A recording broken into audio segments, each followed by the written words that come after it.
네, 경기 부천시병 출신 이건태 의원입니다.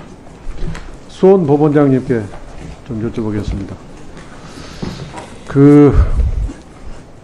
우리 고위 법관님들은 많은 사례를 통해서 그 판단 능력이 굉장히 전문화된, 앉아서도 심리를 보는 그런 분들입니다.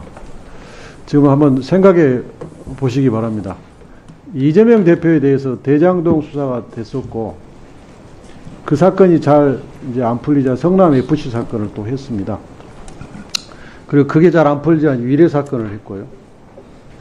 그리고 또 이제 백현동 사건을 하고, 쌍방울 대북 송금 사건. 그건 원래 이제 변호사비 대납 사건으로 출발한 겁니다. 그리고 이제 마지막 영장 단계에서는 한 5년 전에 이미 끝난 재판에서 들춰내가지고 이중교사 사건을 만들어냈습니다. 그러면 법관님들이 생각할 때, 이것은 이재명을 표적으로 해서 집요하게 하고 있는 정치 탄압 수사다, 이렇게 판단할 수 있으리라고 저는 확신합니다. 검찰의 정적 죽이기 수사인데요. 이 수사 및 기소, 여기에 대해서 법원이 제동을 걸어주셔야 됩니다. 과거 독재 시대, 권위주의 시대 때 법원이 제동을 안 걸어줘가지고 심지어 사형까지 당하는 케이스가 있었고, 얼마나 많은 인권 탄압 사례가 있었습니까? 그로 인해서 재심 판결하면서 법관들이 사과도 하고 그랬잖아요. 근데 지금의 민주주의 수준은 굉장히 높지 않습니까? 저는 얼마든지 법원이 인권의 최후 보루로서 역할을 해 주실 거라고 기대합니다. 아무리 사회적 지위가 높은 사람이라도 재판장에 서면 법원의 재판장님의 공정한 판단을 간절히 바라는 그런 취약한 존재일 수밖에 없습니다. 제발 우리 고위 법관님들께서 이 점을 유념해 주셨으면 합니다. 형사소송법에 보면 전심 재판에 관여한 법관은 제척 대상이지 않습니까? 수원 법원장님? 예, 그렇습니다. 제가 생각할 때 이 취지는 예단을 방지하고, 그래서 무죄 추정의 원칙에서 이 법 조항이 나왔다고 보이고, 또 공소장 일본주의하고 맥을 같이 한다고 생각합니다. 맞습니까? 예, 그럴 것 같습니다. 네.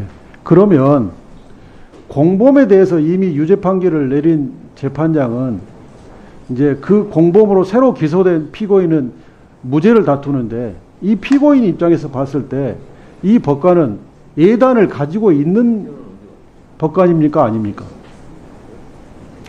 예, 아까도 말씀드렸지만 같은 사건이 아니기 때문에 제척 사유는 아닙니다만. 아니, 제가 법조항을 묻는 게 아니라 예단을 갖고 있느냐 아니냐를 그걸 묻는 겁니다. 그러니까 일반인 입장에서는 그렇게 생각할 수 있을 것 같습니다. 대단히 실례지만 실례해서 가정을 해봅니다. 우리 법원장님의 가족이 이런 이제 새로 기소된 공범의 재판에서 유죄 판결을 선고한 재판장의 재판을 받게 됐는데 무죄를 다투고 있다. 그럴 때 그 가족한테 비록 공범에 대해서는 유죄 판결을 선고했지만 그래도 네가 열심히 하면 무죄 받을 수 있다. 감히 이렇게 말할 수 있겠습니까? 가족이라면? 예, 가정적인 일이라 제가 말씀드리기 어려운 점. 그렇게 말할 수 없지 않습니까? 우리 누구라도 회피하고 싶지 않습니까? 왜?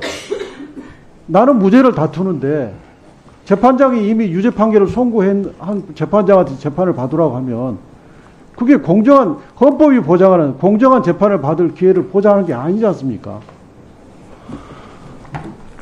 좀 너무 답답합니다. 왜 이 문제를 법원이 지혜롭게 해결을 하지 못하는지 잘 모르겠어요. 제가 이제 변호사 생활 한 10년 했는데요. 제 결론은 변호사는 주관적 타당성, 주관적 정의를 추구하고, 검사는 객관적 정의, 객관적 타당성을 추구하는데, 법관은 보니까 구체적 타당성, 구체적 정의를 추구하더라고요. 그러면 이재명 대표 이 쌍방울 대북 사건에서 재판을 안 받겠다는 것도 아니고 예단이 없는 재판장으로 하여금 재판을 받게끔 해달라는 건데, 왜 이 문제를 법원이 지혜롭게 해결하지 못하는지 저는 정말 이해가 안 됩니다. 법관 등의 사무 분장 및 사건 배당에 관한 예규 제10조의 3, 제척 사유 등으로 인한 배당의 특례라는 조항이 있어요. 거기에 제1항 제2호에 검사로 재직한 경력이 있는 법관이 검사로서의 수사 등에 관여한 형사사건, 또 3호 변호사로 재직한 경력이 있는 법관이 소속했던 법무법인이 수임한 사건. 이것은 그 담당 재판관은 제척하도록 되어 있습니다. 근데 이 제척 사유는 형사소송법 규정이 없어요. 법원이 얘기로서 노는 거예요. 그러면 방금 제가 말한 케이스, 공범에 대해서 이미 유죄 판결을 선고했는데 새로 기소된 피고인은 무죄를 다투고 있다. 그 케이스는 왜 여기 안 넣은 겁니까? 실질을 따지면, 본질을 따지면 아무런 차이가 없지 않습니까? 저는 제발 법원이 이 문제를 정말 좀 지혜롭게 해결해 주셨으면 좋겠습니다. 예, 위원님이 말씀하신 사항 충분히 검토를 해가지고 개선할 점이 없는지 숙고해 보도록 하겠습니다. 수원 고등법원장님께 묻겠습니다. 예. 예, 들어가십시오. 죄송합니다. 예. 지금 이제 이재명 대표의 그 1심 재판부께서 준비기일 때 이렇게 말씀하셨어요. 같은 재판에서 이미 증인신문을 마친 증인을 다시 부를 필요가 있느냐? 사실관계와 쟁점이 공유된다. 이 말을 듣고 변호인들은 깜짝 놀랐습니다. 결국 이화영 1심 재판 때 불렀던 증인을 다시 부르지 않겠다는 취지로 읽히거든요. 그러면 이 재판부를 제 입장에서는 과연 이걸 공평한 재판을 기대할 수 있는지 대단히 걱정됩니다. 우리 고등법원장님 의견을 좀 듣고 싶습니다. 다른 재판부의 의중을 제가 알 수는 없고요. 아마 일반적으로는 1분만 더 주십시오. 예, 일반적으로는 피고인이 달라지면은 쟁점도 달라질 수도 있고 하기 때문에 무엇라고 제가 대답하기 굉장히 어려운 처지에 있습니다. 그리고 제가 고등법원에서 형사 항고 사건을 맡고 있는데 혹시 사건화가 된다 그러면 처리도 할 수도 있기 때문에 제가 이 자리에서 말씀드리는 것은 좀 곤란하다고 생각합니다. 예, 이른바 금반원의 원칙을 빗대서 제가 좀 여쭤보겠습니다. 이 쌍방울 대북 송금 사건은 수원지검에서 중앙지검으로 이송을 해가지고 검찰이 이송하는 순간 수원지법이라는 관할을 버린 겁니다. 이송해서 백현동 사건도 이송했어요. 그 다음에 위정교사 사건을 새로 인지해가지고 묶어가지고 영장 청구했다가 기각되니까 다시 수원지검으로 돌려왔어요.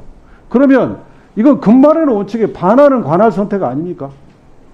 이런 것이 법원에서 좀 참작해 주셔야 되는 거 아니에요? 우리 고등법원장님 말씀 주십시오.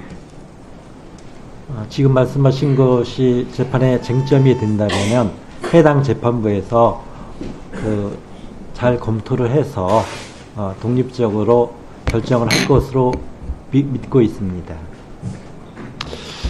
네, 수고하셨습니다. 다음은 박지원 의원님이 질의할 순서입니다만 급한 일이 갑자기 생겨서 못 오신다고 해서 보충 질의 때 반영해서 시간을 드리도록 하겠습니다. 유상범 간사님 질의해 주세요. 예, 우리 김세현 수원법원장님 좀 자리에 와주시죠. 다시 시작해 주세요.